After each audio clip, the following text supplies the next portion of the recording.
Let's have a conversation.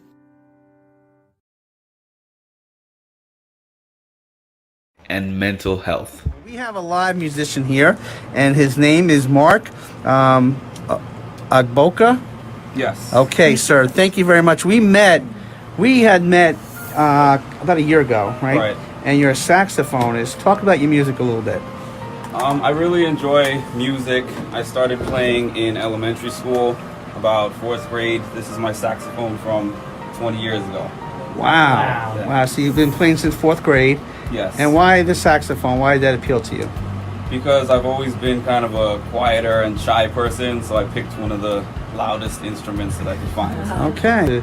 The music is a universal language, so when you hear the saxophone, it must really smiles to people's faces. Absolutely. It brings smiles and it brings unity, because a lot of times when you come in and talk, everyone has different opinions about different things, but when they hear music, everyone's together. Right. It's beautiful. And you are going to do 1 or 2 songs today. What's going on, everybody? Good evening. That was just a little clip. That's something that I'm going to start. I have started before, dropping in these videos that I have made from the past. These are not current videos, but they're things that a lot of you haven't seen. So I think it'd just be cool to kind of introduce them to my audience in that way as part of my intro. That was a particular interview slash saxophone performance that I did at York College Radio. I believe the year was 2019. I was on the radio here in New York maybe 4 to 5 years ago. Not York Radio, but on AM radio. I was on an AM radio station getting interviewed. And then the guy who interviewed me on that station asked me to come when he hosted a show on York College Radio. York College is a college here in Queens, and they had a radio show that took place, I think, Mondays, called the Chapters Wrap. And I was on that show 3 to 4 times, just speaking about my mental health experiences, my profession, and then I also played some songs on the radio, which was pretty cool. And that was what that clip was from. He did a little mini interview of me, asking me how I got started in the saxophone, why I chose that instrument, what I use it for. I spoke about how I put it down for a number of years, and then I picked it back up as an adult, and how it has been like a tool for myself, for my own mental health, and also a healing tool for others. Hey, MC, I hope you're doing well. Yeah, I put on my lives at different times. I'll say one of my goals for this channel in 2023, because that's coming up very shortly, is to have more of a posting schedule, so I can actually post up maybe at the beginning of the month an actual schedule of when I'm going to be live. And then of course there will be some random lives in there depending on, as you guys know, when certain things happen, I might just hop on a live right away. Like, especially when I was doing Big Brother, something might happen on a live feed and I'm just hopping on the live instantly. But in terms of now during an off season time, when it's more calm and less hectic, I can have at least somewhat of a structured posting schedule so that you guys can see when I'm going live and prepare to either be there or let me know that you can't be there. Not like it's a job. I'm just saying that a lot of you jump on here and tell me I missed it, and I wish that I hadn't missed it. Hi, Shai. How are you doing? Yeah, it's good to see you both here. So I just want to tell you guys what this is and why it says member selected topics. So for those who are members of my channel, there's a difference between members and subscribers for those who don't know. And I didn't even know this until recently, but there's an option for you to become a member of my channel, and that provides you with access to exclusive content that I put up, certain members only content, behind the scenes footage of certain things, different videos that the general public isn't getting. And I just started doing that, I believe, last month. So the people on that page know that I have said that my channel members will get the chance to offer me suggestions. Everybody can offer me suggestions, honestly. A welcome, maintenance chick. It shows you as a new YouTube member. Thank you so much for your subscription. It shows that people who have selected that option can give me suggestions, and I'm going to pick 2 topic suggestions per month. They're going to be picked randomly. And when I pick them, I'm going to put one of the topics here, probably as a live, like what I'm doing now. And I'm going to do one of those topics as a members only video that only members can view. And the reason why I'm doing that is not necessarily just for exclusion, but it's just that I actually take the time whenever people give me one of these topics to think about it, write things down, put together like PowerPoint slides. I think that that time is worth something.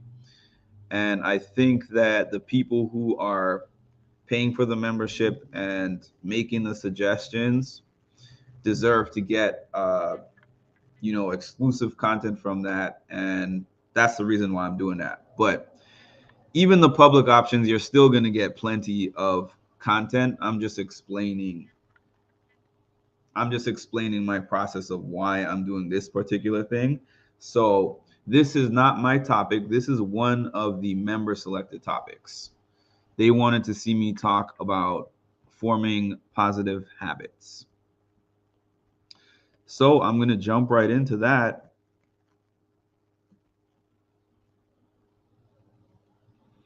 Okay, so welcome to this topic. These are almost like TED Talks to me, like online TED Talks. I really enjoy doing this, so thank you for this topic suggestion. So the topic of today is about forming positive habits. So some of these are going to look like really simple things and really common sense things. And they are, but sometimes applying things is a lot harder than just understanding the concept, okay? So this is not any big, complicated, over your head concept. I just take things and break them down in the way that works for me in hopes that it is going to work for you guys as well. Oh, yes. Thank you for the reminder, Shai, because I always seem to forget. If you have not done so yet, please like, comment, subscribe, and hit the notification bell to get notified of when I drop some more great content. Thank you, Shai. So I have step number 1 here. And step number 1 is to take inventory of where you are now.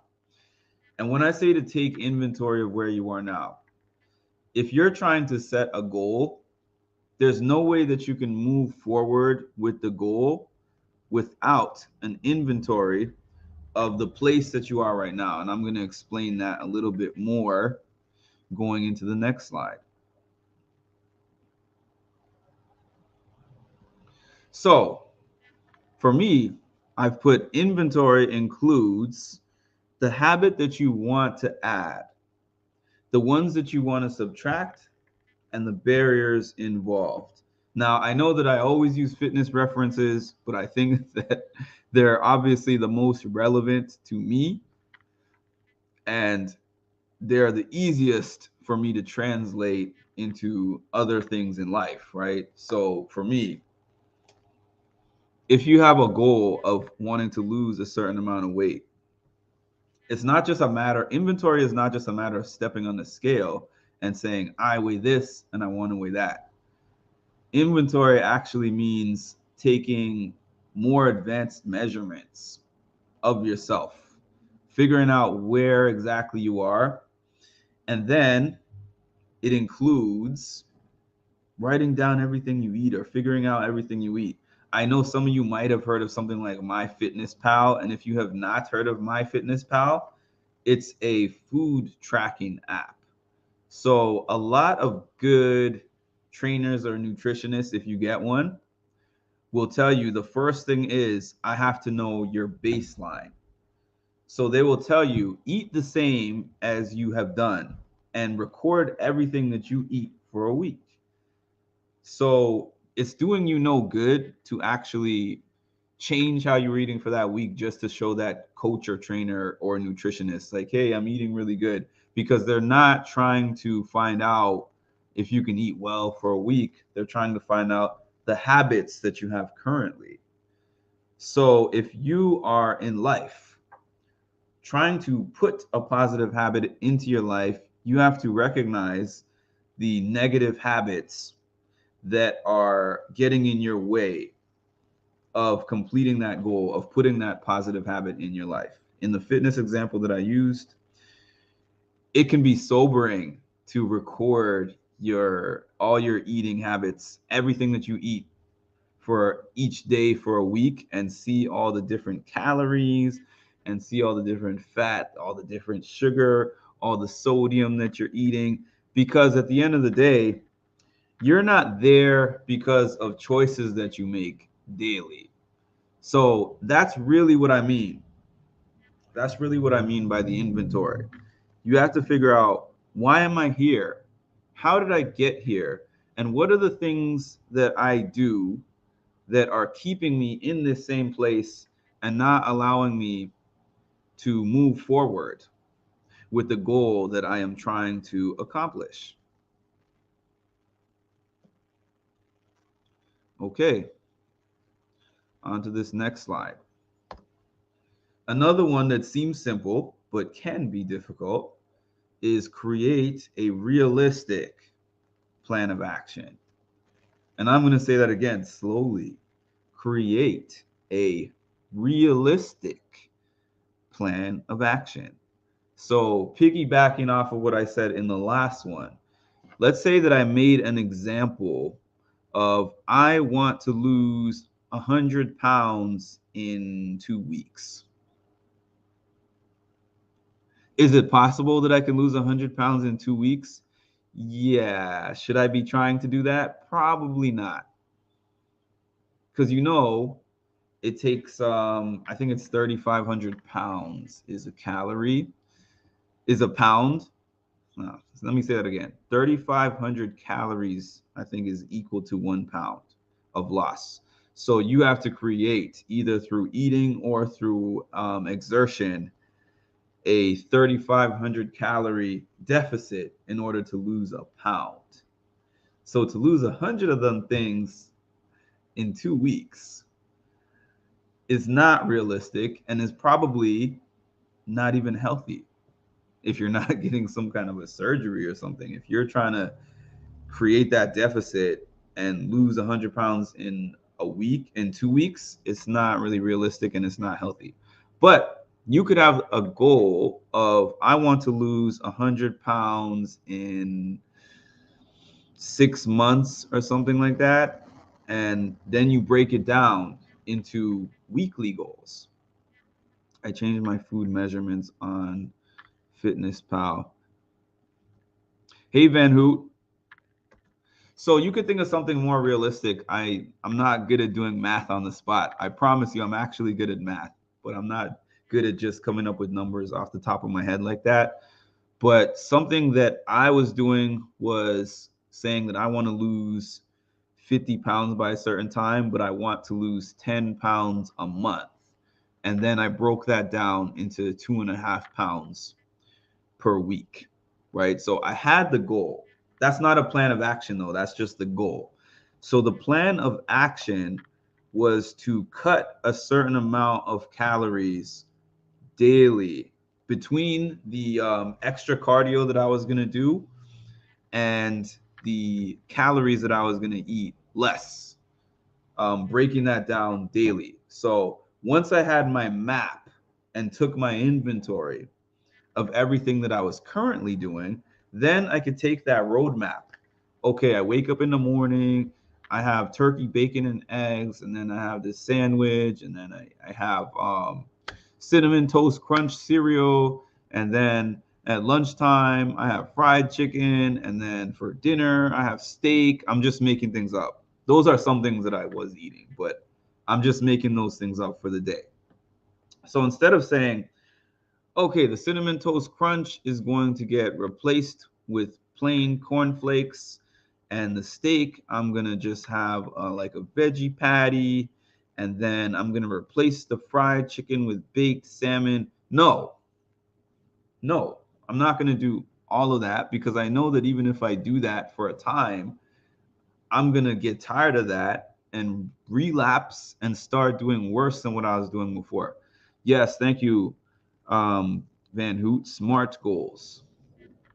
Something that is obtainable, measurable, and sustainable. Exactly. So instead of taking out 10 things at one time, I'm like, okay, I'm going to start this week by taking out one thing, and not even all week. Maybe if I ate that cinnamon toast crunch 7 days a week, usually, I'm like, you know what? This week, I'm going to replace the cinnamon toast crunch with the plain cornflakes 3 days out of the 7, and see how that goes. And then you are slowly transitioning those things out. Instead of saying, I'm going to run 10 miles a day because 10 miles is going to burn this amount of calories and get me to this weight goal in this amount of time. I know that even if I make the 10 miles once, if anyone here runs, or if anyone here has even tried running, you know that you're not going to go from not running to running 10 miles a day, okay? So instead of saying, I'm going to do 10 miles every day to burn this amount and get there faster, you should say, I'm going to do like maybe half a mile, depending on where you are, but I'm just going to say half a mile. I'm going to add in half a mile 2 days a week. And then as my body adjusts to getting in that half, then I'm going to move up to 1 mile. And then once my body is up to speed with doing the 1 mile twice a week, then I can add in a third day. I'm big on putting things in an incremental way, because when you try to add too many things at once, it's going to overwhelm you. It's going to be hard to keep it up. And eventually it's going to make you fall off the horse. That's just the way that it goes. And I'm saying this as somebody who has tried that many times. I'm going to do everything. I'm going to change everything. I'm going to have this like massive savings goal of saving money. I'm going to have this goal for my business or my job, and I'm going to do it in 10 days or 5 days or whatever days.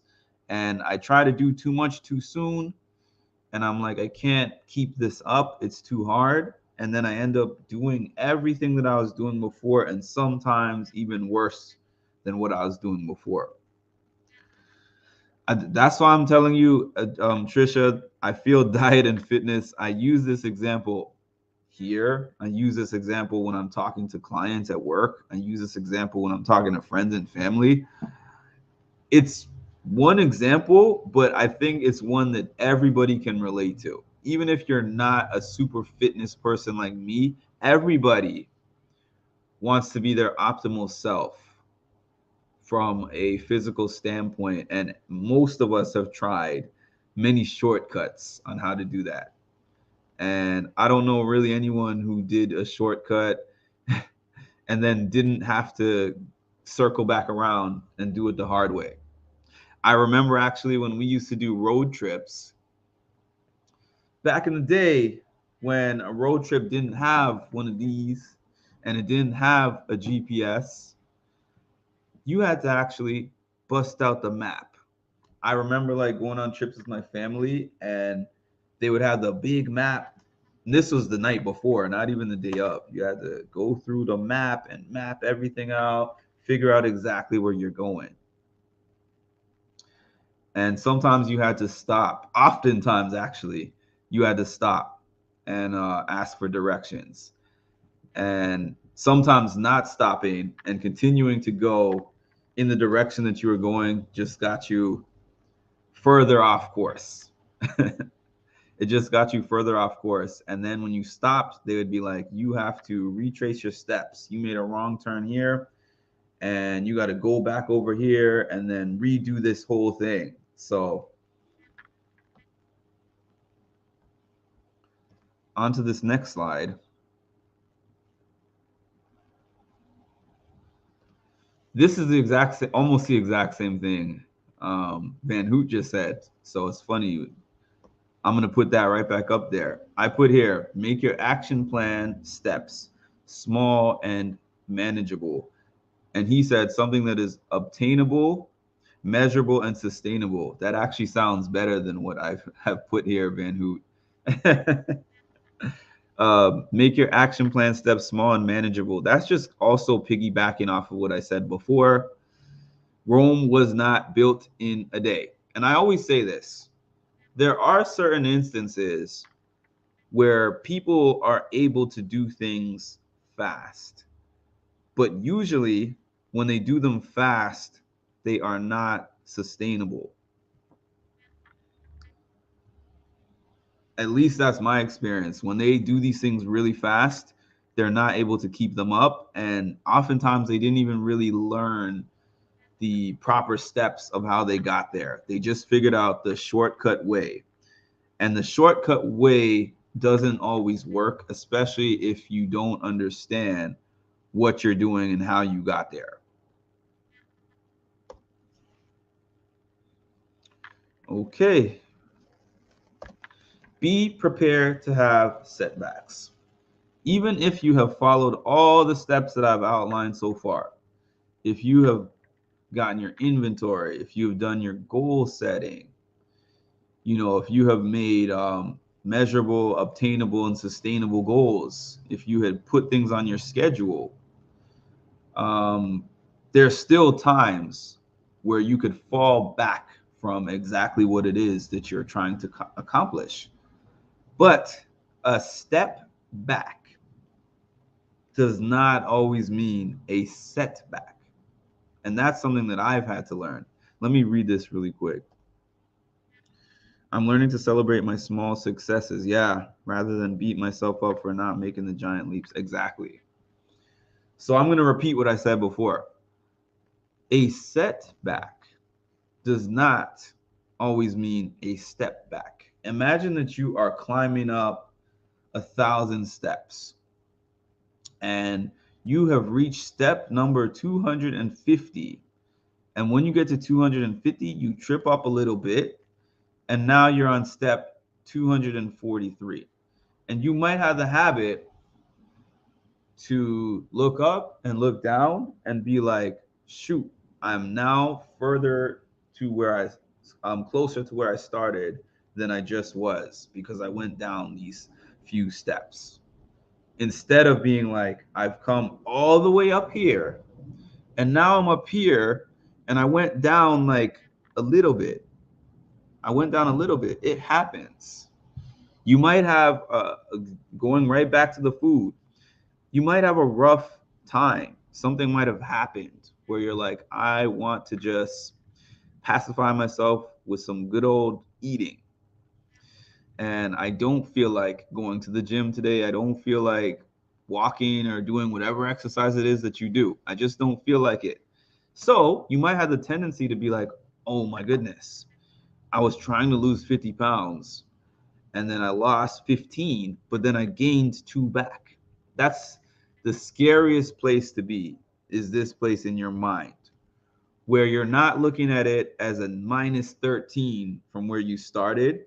You're looking at it as 2 pounds closer to the starting point instead of 13 pounds closer to the ending point. And when you get in that mind frame, things can snowball so fast to where you've convinced yourself that you haven't made the progress that you have actually made. And then you're like, you know what? I'm never going to get there. I was far away from it anyways. This was just a crazy dream that I had. I'm just going to go back to enjoying my life and doing what I was doing before. And you start doing what you did before, and next thing you know, the 2 pounds that you gained back becomes 5, and 5 becomes 10, 10 becomes a 15, and you might even keep going from there and get even further away because you lost sight of how far you've come. That's a quote that they say. When you think about giving up, think about how far you've come. Always. I think that's a great one. Remind yourself, I've put in so much work to get here that my little setback did not put me back on step one. It just put me one step back. That is so on point. Thank you, Trisha. So, and when I say be prepared to have setbacks, I would say don't expect them. And what I mean by that is don't anticipate your setbacks. Just know going in, I am human.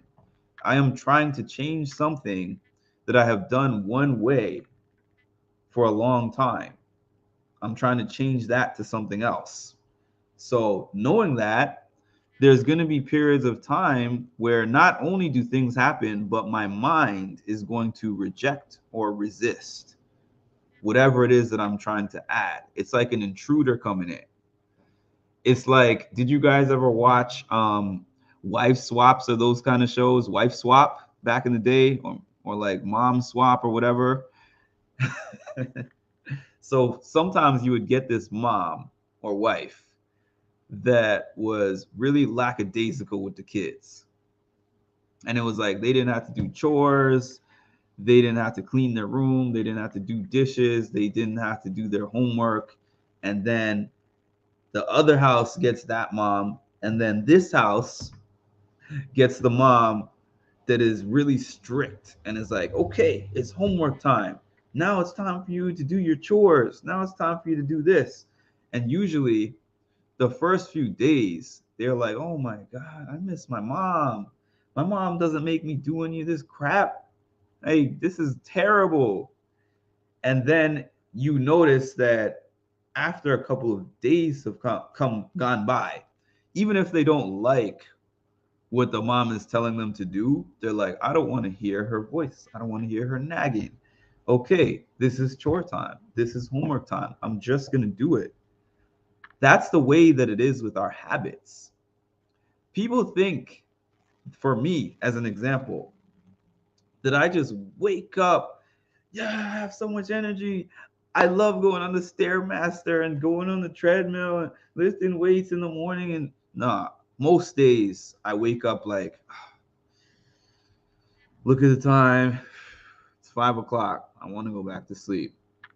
But then I have to get this in during the day somehow.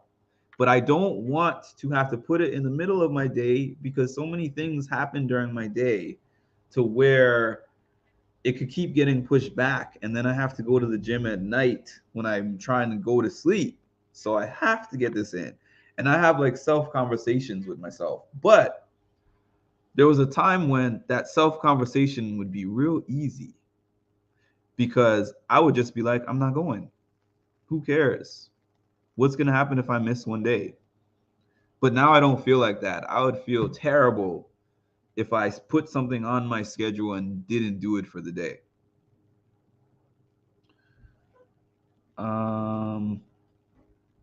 They usually swapped moms 180 degrees from their mom. Yeah, and I'm sure the show did that on purpose. It's like, let's get this mom that is like hippie, liberal, and then let's get this one that is just like really strict because the contrast is going to make the show interesting. You do make it easy to get the workouts in. Doing the workouts in the morning really helps me because that's the time when my mind is the most clear and nothing has gone on for me during the day. My cup is full because I haven't spoken to anybody. I haven't gone to work. Everyone is quiet. Everything is quiet around me. So I'm able to just get in the workout in peace, and it's already done, no matter what. But yeah, that actually goes with what I have on this slide. Be repetitive with your schedule until it becomes routine. Again, going along with that same example, I have an exact schedule for my fitness. I have an exact time that I go to do my fitness every week, right? Do I follow that schedule to the letter 100% of the time? No, but I would say I'm about 80-85% range. And even the 15% that I don't follow my schedule at an exact time, I'll say I'm supposed to go in at 5 a.m. today. And I have that battle with myself in my head that I told you guys about, where I'm like, I'm tired. What's a couple of hours of sleep? What is a missed day? And sometimes that conversation I have with myself goes longer than other days, because some days I'm like, what are you talking about, Mark? Just get up. And I just get up and go right after that first thought. But there's other days where that conversation goes on for an hour or two. And instead of going in at 5, I end up going in at 7. There's days where I don't even end up going in at 7, and it runs into my work time. And I'm like, now I have to work the whole day and then figure out a time to squeeze this in afterwards. And then I'm doing this gym time at 6 o'clock, 7 o'clock. But the point is, be repetitive with your schedule until it becomes routine. When it comes to obligations that we have, and I'm not always going to use work because not everybody works. Some people stay home, some people take care of family members, some people take care of their kids, So whatever it is, that is an obligation for you. So you're going to make a way to habitually be able to do what you need to do to take care of those needs. Now, you have to place that same level of importance on this habit that you are trying to form. Put it on your schedule and say, I can't miss this. Someone even told me, make a consequence for yourself. Like, if I don't do this at this time or this day, tomorrow I have to do more. Or tomorrow I have to add something in. And not necessarily like a punishment, but just if I did not complete this thing that I was trying to complete today, there's some kind of thing that's going to make me think twice about skipping it again the next time around. So moving on to the next slide. Starve your distractions, feed your focus. This is a huge one. I don't know if you guys realize how huge this is. I don't know if you guys realize how huge this one is. Starve your distractions, feed your focus. Things that do not help you or assist you towards getting those goals or towards changing those negative habits into positive habits are not serving you and are therefore distractions. If you have a friend who is always wanting to go to restaurants with you, and unhealthy restaurants at that, and you have some kind of goal of losing the weight, that friend, even though the friend is well-meaning and is just wanting to enjoy some time with you, and eating happens to be the way they like to do that, that friend is a distraction. When I say starve your distractions, it doesn't always have to be an obvious big distraction. It's not like somebody's trying to feed you burgers every day because they don't want you to lose weight. They want you to gain weight, so they're just giving you something to intentionally sabotage you. Sometimes people sabotage you just by what they're naturally doing and the fact that they are not going towards the same kind of goal as you are. I always say, not everybody has to actually be getting to that same goal that you're getting to, but at the very least, they have to be willing to stay out of the way and allow you to achieve this goal in the ways that you need to. Like that friend might not be able to go to those restaurants with you anymore. Or in a best case scenario, when you tell them about your dietary needs, they will join in and participate in some capacity to help you. I've had that happen before where it's not like they're going to eat the same way that I'm eating all day, but just in terms of when they are with me, it's like, okay, instead of doing this, we can do this alternative, or we can cook a meal together, or we can both eat this thing because I like this and it goes along with your meal plan requirements. If they can't at least do that, you have to either intentionally separate out that time from them, or just possibly, depending on how severe it is, you might even have to just cut them off. And obviously, when I say that, it's a case by case basis, because I have told you guys I'm not one of those just cut everyone out people, but sometimes it is necessary. And feed your focus. Immerse yourself in things that bring you closer towards the positive habit that you're trying to achieve.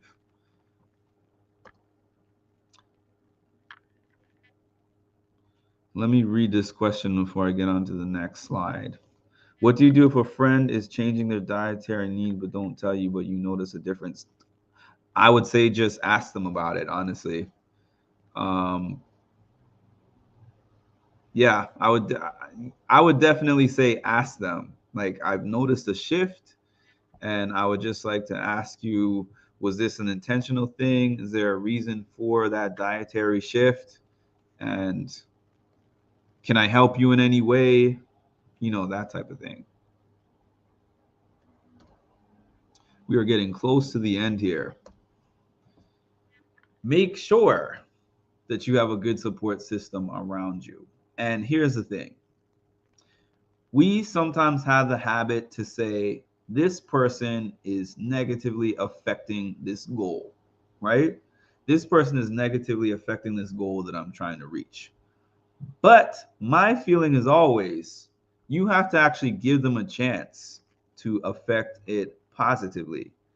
So you have to explain to them, this is where I'm trying to go, and these are the steps that I need to take to get there.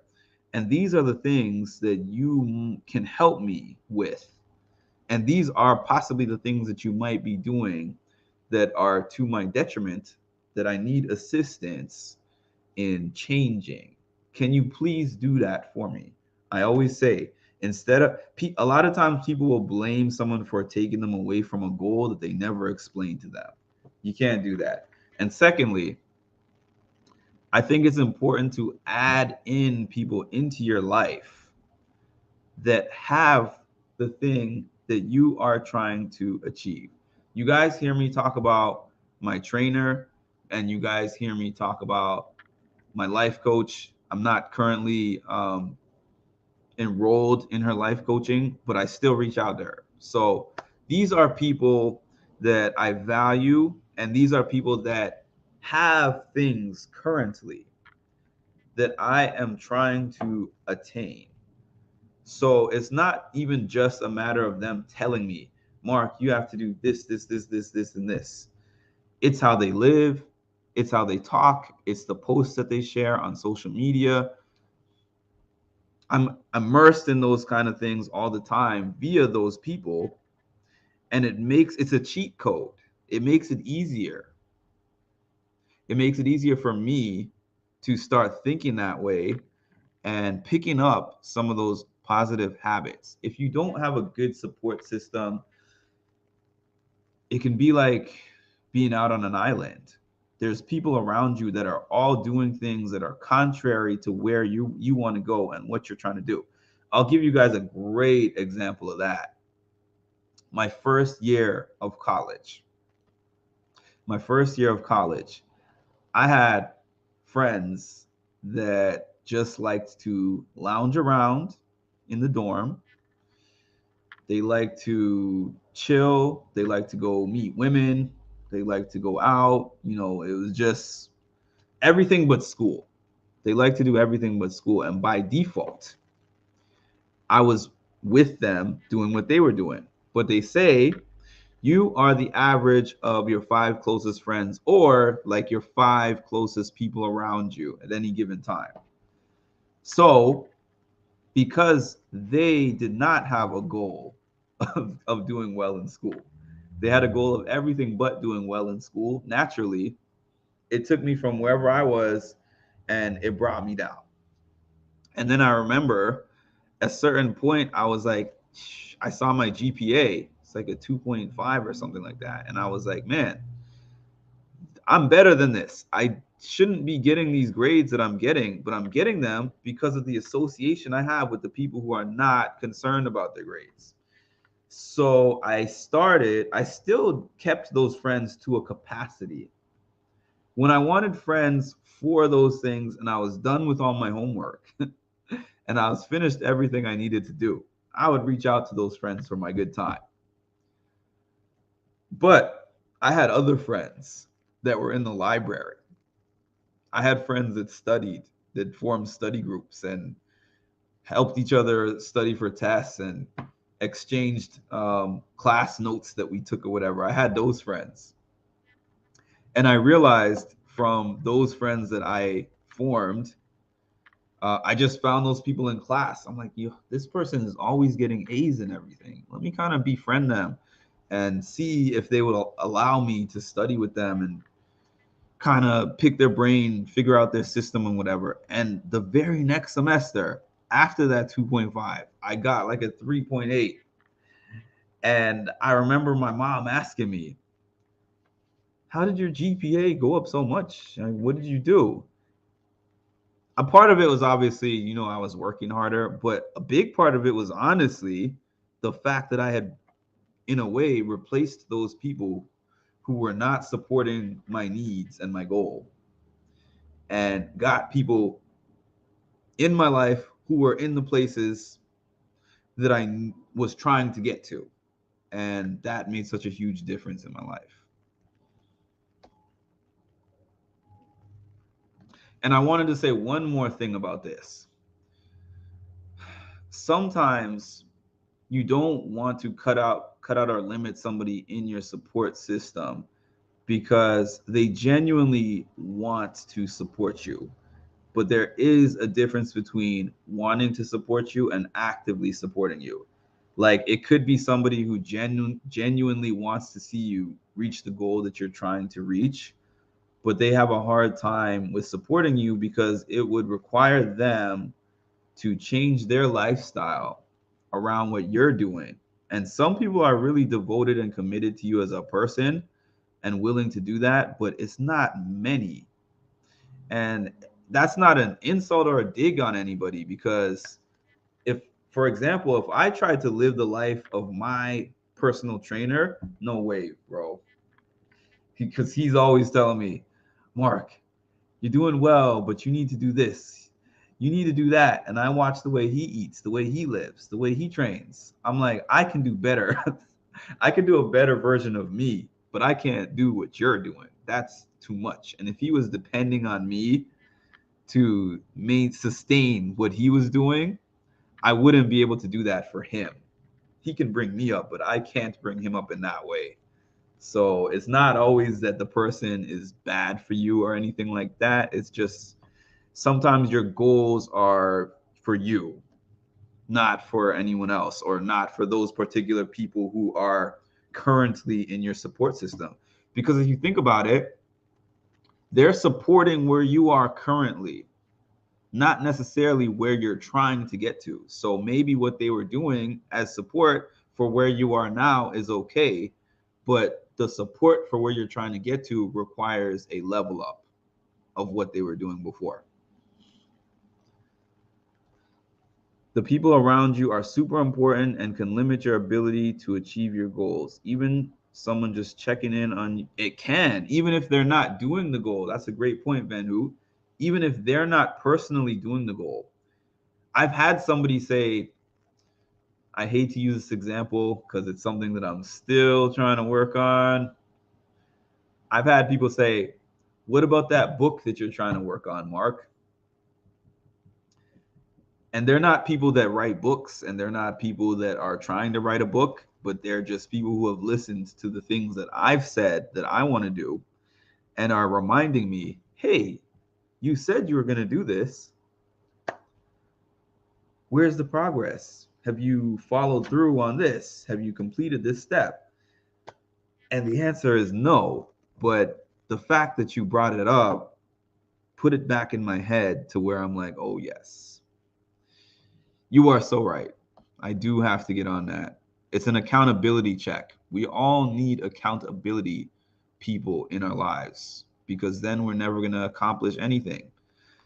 Like, yes, we can accomplish things without an outside person holding us accountable, but we will always accomplish more with those types of people in our lives. And this is my last slide. Don't wait until later. Start today. I feel that with my own goal, because I have been waiting because of the whole status of limbo I am in. Some things are out of control, but other things are. Absolutely. Absolutely. I understand. So don't wait until later. Start today. Now, I'll give you a great example of this. I made a community post of some kind of meme that I saw that said, you have 22 days to let go of doubts, insecurity, negative people, blah, blah, blah. So be prepared to let go of all that stuff to get into the new year and start fresh. And I've seen examples of people with diet and nutrition where they say, oh, it's December 11th, so I'm not going to go to the gym and open up an account now, but starting in January, I'm going to be on it, because I just know that for Christmas, the family's going to be over and I'm just going to be eating up a storm. And there's no point in me even trying right now. January, I'm going to be on it. I don't do that anymore. I do not do that anymore, because you think that the worst place that you can be is the same place that you are now. And that is not true. You could be here now, and you could keep doing what you're doing now, and it's pushing you further and further and further away from where you're trying to get. So you're in this certain hole right now, but you're continuing to dig further into the hole, and you're saying, I'm just going to keep digging this hole until January, and then when January comes, I'm going to try to fill it. It's like, nah, you got to stop. You've got to stop and start. I consider these as bonus days. I'm like, maybe, so I'll explain what I mean by bonus days, right? There's X amount of days between now and January 1st of 2023. I might not start extremely strictly with my plan and my goal, my plan of action and whatever. It could be more of like a loose rendition of it, but something that I'm starting immediately that is going to start to get me towards the goal. It's like a head start. And I said this example in another live that I did. Imagine you had a race, right? You had a marathon that you were running or something, and then you had two options. Wherever you are on January 1st, you can start from there and keep going. So your options are stay right at the starting line, or walk away this way, away from the starting line, or cross the starting line. And when January 1st comes along, whichever spot that you are in that race, keep going from there. You are obviously, it's in your best interest. I'm not going to say obviously. It's in your best interest to start going towards the finish line immediately, even if you're going slowly, even if you're not running, even if you're taking really tiny baby steps. You're still further along Let me see here. Also, it's important to support friends, but at times it can be a challenge to balance being support versus being a crutch. Being someone's crutch is not supporting them, and it could be harming them and you. Great point. That is an excellent point, Van Hoop. You always have to kind of gauge what you are doing as the helper and what the other person is doing to help you. That's two things that you have to think about, because you can be the crutch for the other person where you're doing too much and not allowing them to do enough for themselves. And they can be the crutch where you're like, I needed support, but instead of supporting what I'm trying to do, you're kind of holding me up. And I can use an example of a personal trainer as well for this, because it could be a situation where your personal trainer is doing the most, where they're not really teaching you the concepts, or they're extra with the assistance with the meal plans and the meal prep and all that stuff, to where you're not even really thinking. And then it becomes a thing where when you're off on your own, you don't really know what to do. Or instead of giving you accountability, they're just like, do this at this time, do this at this time, do this at this time, instead of kind of giving you a more gentle, a nudge. Not necessarily, it doesn't have to be gentle, but I don't know if you guys get what I'm saying, but they're giving you more of a nudge towards where you're trying to go, instead of just giving you an exact schedule and just being like, do this now, do this now, do this now.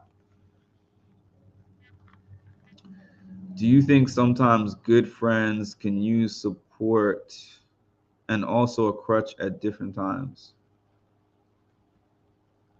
I'm trying to understand that question. Do you think sometimes good friends can use support and also a crutch at different times? Can you reword that question? Because I think I get it, but I'm not exactly sure.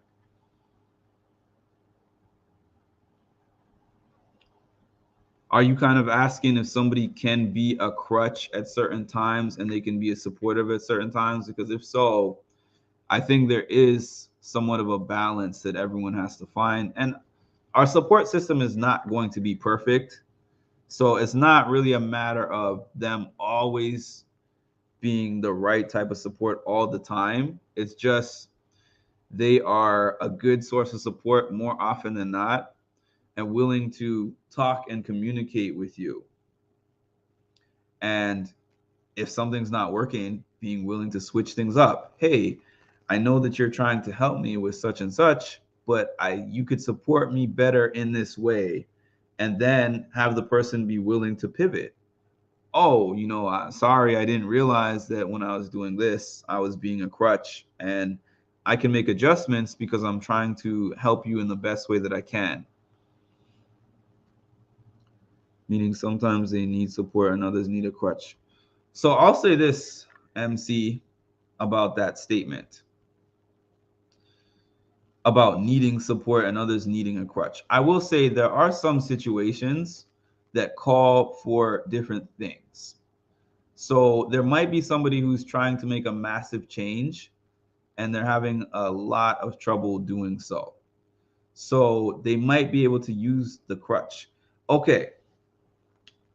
A crutch meaning some downtime away from people. You're throwing a lot of variables at me right now, because I was about to just go in a whole rant, and now this makes me think differently of what you asked. Hey, Tammy, how you doing? Communication is absolutely underrated and needed at all times. I'm going to go into what I was saying anyways, MC, even if it's not necessarily 100% relating to your thought process. I have broken bones in my feet. I've had knee injuries. I've had a lot of things going on where I actually used crutches, right? I sprained ankles, all kinds of things. So there was a time when I needed crutches. Crutches are needed sometimes. So I couldn't put any pressure on my foot when I broke it. So I had to use the crutches while the foot was healing. But then after it healed to a certain point, the doctor was like, now you have to walk on it. And walking on it is painful, but you have to do it because that's what's going to strengthen the muscles and the tendons and the bone and make sure that there's less of a chance of it breaking again when you do step on it. So I think sometimes crutches are needed and sometimes support is needed. Good question. I don't think we should ever strive to be a crutch. If you need a crutch, it needs to, yeah, that's pretty much what I was saying. Yeah, it needs to be short term. I think sometimes people need a hug or a pick me up. Yes, we don't always have to be really intense and harsh on people. I totally agree with that. There's sometimes when you need to be compassionate and softer. I would say at the beginning, maybe when they're trying to make a change, or it could even be in the middle where the person is getting too uptight or harsh on themselves for not reaching certain metrics, where you're like, forget about all this. I just need to be compassionate. That has happened to me where when I work with fitness instructors, they always know that I'm athletic. So it's like, come on, Mark, go, go, go. But the thing is, I'm also human. I'm athletic, but I'm also human. So there's times where they give me a lot of stuff, maybe even a little too much sometimes. I can't do all of it. And I'm really down on myself, and it makes me feel like quitting. But the good ones have kind of recognized that and been like, it's okay that you didn't have a top performance today. You had a lot on your mind. It just wasn't your day. It's okay. Go home, rest up, nutrition, eat the right nutrition, and come back and get back in the game next time, and you're going to be better. Versus others who have been like, what's going on? You're lazy. This is real things that have happened to me. You're so lazy. You're not putting in an effort, blah, blah, blah. And it was just like a beat down. I already was beating myself down, and then they beat me down some more. And now I'm further away from my goal, and then I'm out of it mentally. So yes, there are times when you need to be tough with them, harsh with them at times even, and there's other times when you need to recognize that they need a pick me up. Thanks for that. Thanks for that, Van Hoot. This is a great discussion, by the way. Sometimes you're fine walking off, sometimes an ACE bandage for a week, sometimes crutches for 6 weeks.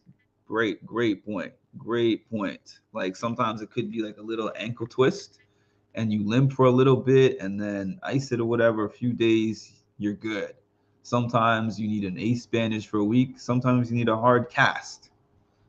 And you can't even put any pressure on it for 6 weeks. It depends.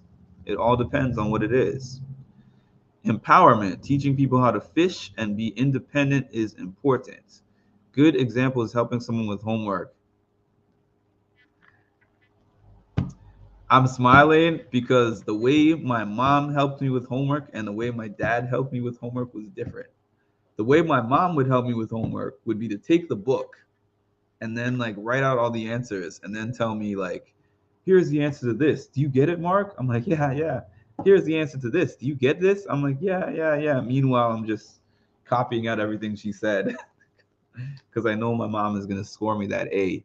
Whereas my dad was more of the, I'm going to show you how to implement the formula. Or, like, I'm not going to sit here and do all your homework. I'm just going to help you with a couple of questions to get you on your way. And you're going to have to figure out the rest from there. They both were trying to help in their own way, but mom was doing a little too much. I think the challenge is as humans, we can get sucked into sympathy instead of focusing on compassion and empathy. Yeah. You have to know, but you also have to know the person that you're dealing with, Van Hoot. You definitely have to know the person that you're dealing with. You have to be able to recognize in that particular person if they can push themselves more than what they're doing, or if it's somebody who has at that point in time reached their capacity and can't push anymore. And you get to know those people by watching their habits and seeing what they can do in certain moments, seeing how they handle being under certain types of stress. You get to know those people and you know, okay, I know this person is complaining a lot right now, but I can see through that and I know their potential to push past that. So I'm going to encourage them to keep going versus somebody who's like, who you're like, once I hear certain things from this one, I know that they're a second away from shutdown mode. So I don't want them to shut down. So I'm going to be a little more gentle with it. I also would add people need to start to learn themselves and their own limitations as well. The helper person. Even if you can't recognize it in others, becoming self-aware and protecting yourself is important.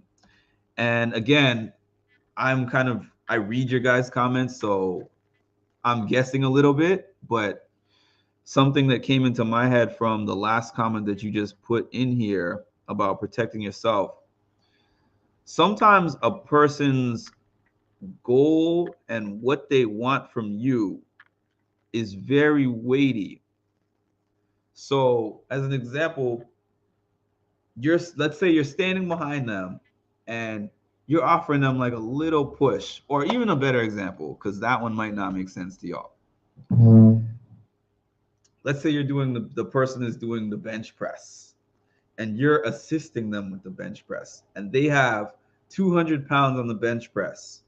So the bench press, you're not supposed to be holding and lifting up the whole 200 pounds. They're supposed to have like at least, I would say 80% of the strength to do this thing on their own. And you're just adding that little 20 during the parts where you see that they're shaking and struggling a little bit, like I can't move this. So if they get on that bench press and they're giving like a 20% effort to push that thing and you're standing over them, that means that you're trying to carry the majority of this weight standing over the bar like this. And if they're not giving the push, you could throw out your back. So you have to know, you have to be able to tell the person, like, I can help you with this, but I can't do it for you because it's to my detriment to try to do this for you. There are those who live one crisis, one handout to the next. They don't see teaching them to fish as help. And then you have to learn whether you're going to continue to offer those people your help or not. That's the whole thing. I think that goes with what Van Hoot was saying, protecting yourself and being self-aware. Van Hoot bringing it as usual. I agree. Van Hoot is the professor. Van Hoot is the professor in these discussions. Very, very thought-provoking things he adds in there. So what do I have left? One more thing.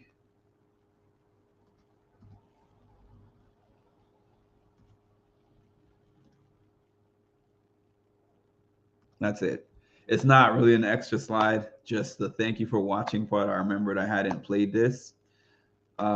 This has been a great discussion. I'm going to hang out here like a few more minutes just to see if you guys have anything more to add, but I'm going to be wrapping this up pretty soon.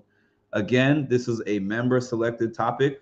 One of the members asked me to do a presentation about forming positive habits, and I'm going to be choosing 2 member topics per month to create discussions just like this one. One of them is going to be live and one of them is going to be a members only video. So thank you for the suggestion. I have one more this month that is going to be what was it? Negative self-talk. Yeah. It was about removing negative self-talk. I have not put that together yet, but I will do that hopefully before Christmas because I know during that actual time it's going to get kind of hectic. My graphics, you like those, MC? You can't hang out too long because you got to watch the game.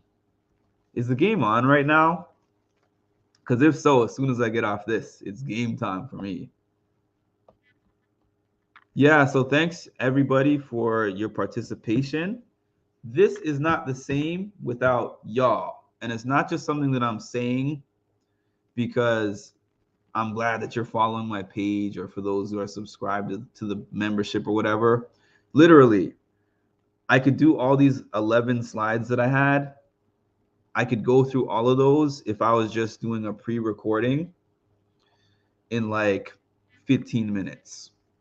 10 to 15 minutes, I could do my whole recording. But what makes this interesting for me is when I speak, when I show you my slides, I give you my examples.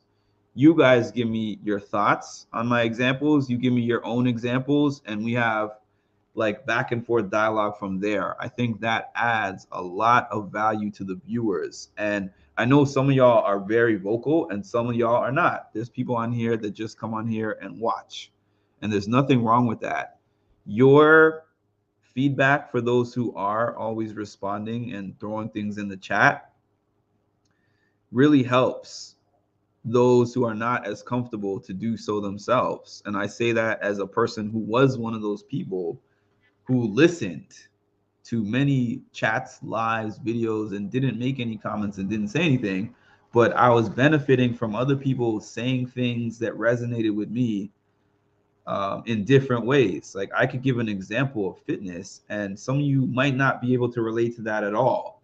And somebody drops a comment about a way that is relevant for them, and that resonates better with somebody else. So it's a community. It helps me emphasize my points more. It gives me different perspectives to think about, and I love it. MC, I hope that was a joke. I literally hope that this was a joke. Mark is a Philly man. I hope that was a joke. Oh, man. Or maybe you don't remember my story of almost getting ran out of Philly. I have never been threatened so much at a sporting event as when I went to the Sixers versus Raptors game last year. At first, when they were making their comments about they should beat me up and all this stuff, at first I'm laughing like, then I'm looking at them like they're not really laughing. So maybe I need to be a little alert. I was so tense. I was like, am I going to have to fight these people? I don't know. I felt happy, even though we lost the game badly. I felt happy to just make it out the arena and make it to my car, because I've seen videos of people getting jumped at sporting events before. And I digress. I have PTSD about watching sports, watching live sports in Philly and wearing the other team's jersey. Philly is rough. Yes, please hit the like and leave a comment after the live. Shout out to the replay crew. Those who are not able to catch this live, I really appreciate the people who will actually take the time after a whole live video is done to watch back the whole video. We're on an hour and 10 minutes. So I really appreciate the people who check these afterwards. You are very important as well. And as MC got me off of my way off of my point as I'm reminiscing about Philly fans. No offense to Philly, though, because I've been to Philly a few times recently. I've had great times in Philly. As long as I'm not in there in an opposing jersey at a sporting arena, Philly is nice. I like Philly for many other reasons. I did Spartan race in Philly a couple of times. I went to Big D's birthday in Philly. I picked up my sister in Philly when she was coming from Maryland. Like I went to the Rocky Steps. I went to the famous museum and ran the Rocky Steps. Like Philly is nice, but just don't go to an arena in the other team's jersey. Anyways, y'all, I hope everyone has a great night. I'm going to have one more of these presentations this month. I'm going to have 2 every month, like I've been saying. One is going to be public and one is going to be private for channel members. So just letting you guys know, the next topic is going to be on removing or limiting negative self-talk, and I can't wait for that one. That's a great topic. All right, everybody, have a great night, and we'll talk soon.